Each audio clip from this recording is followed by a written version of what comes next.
know, reading the letter that Ian wrote to Rosemary, and when he discussed the fact that for the first time he showed the 10-week, 12-week baby ultrasound to an audience of millions, and the government was furious. That's no different than what happened to me. I remember I was called as my first speaking engagement to testify before the United States House and Senate on the Freedom of Choice Bill in 1990. And I showed the ultrasound, and I was shocked that they didn't want to see it. They wouldn't let me show the ultrasound as part of my testimony. And why was that? They said it wasn't relevant. And I am here today to let you view for yourself without me trying to explain. Let you see the babies for themselves. I'm afraid that the subcommittee is not going to permit VCRs. We just have a general rule on that. We have lots of requests for them from both sides of the aisle. First of all, I don't recall that there ever was a vote in the subcommittee to censor witnesses' testimony. And in the 10.5 years that I have served on this subcommittee, there has never been an attempt on the part of any member of the subcommittee to restrict how the witnesses present their presentation.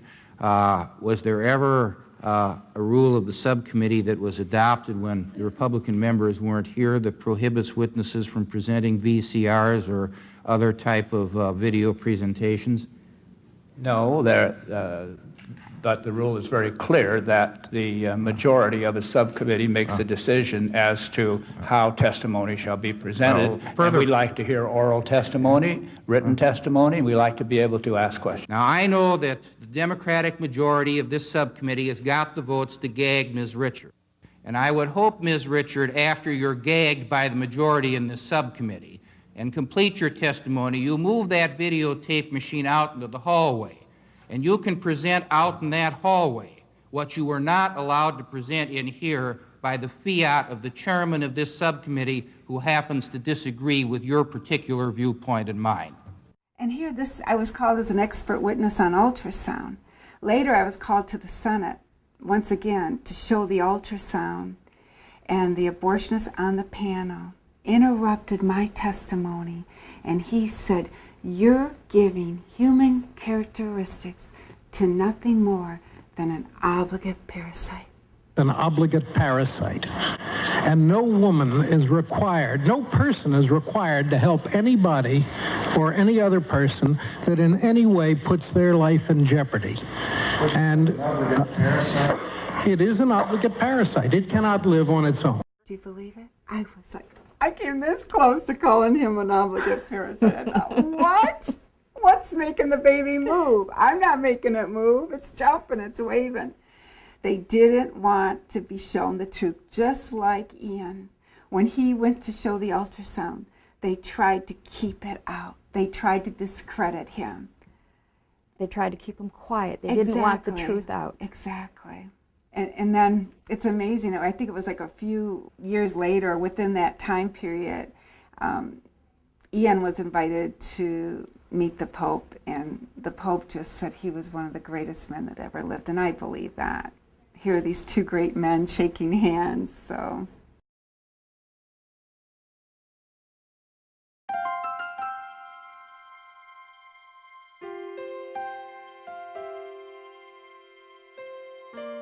Anybody who says this is not alive is talking through his neck. It is a lie, which is intolerable, and seeing is believing.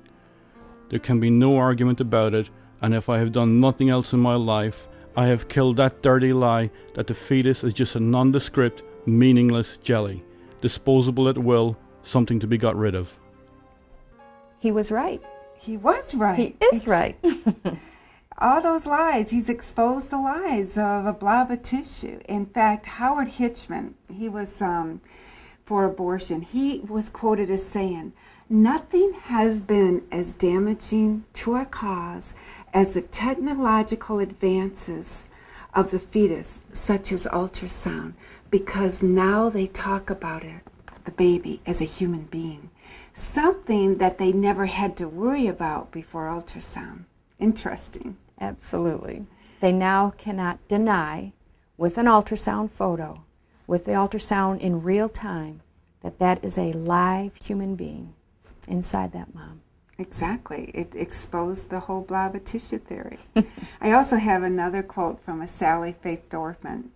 She worked as in an OB doctor and did abortions, and she said that utilizing ultrasound during abortion has helped reduce complications, because what they can do is kind of make sure they get all the baby parts out and see where things are. But she said care must be taken so that the impact of the ultrasound does not have psychological effects on the mother. And she stressed to turn the screen away from the mother so that seeing the blown up moving image of her baby doesn't influence the woman's choice.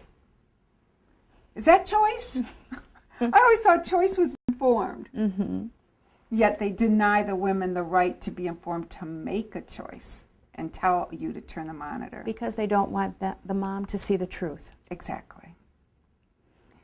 And many times when I've worked at the hospitals and different clinics, I've been told personally to turn the monitor away from women considering abortion.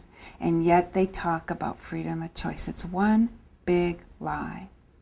What you do at this center, Tinker, is real choice.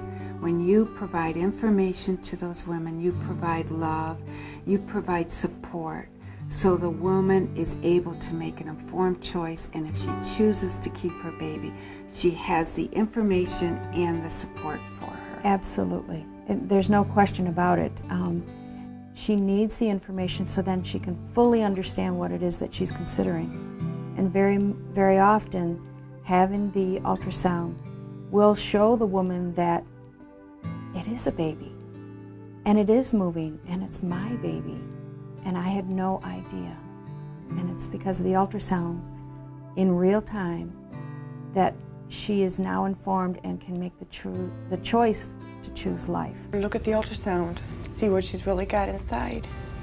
There's something in there. It's not a nothing. It's got fingers and feet.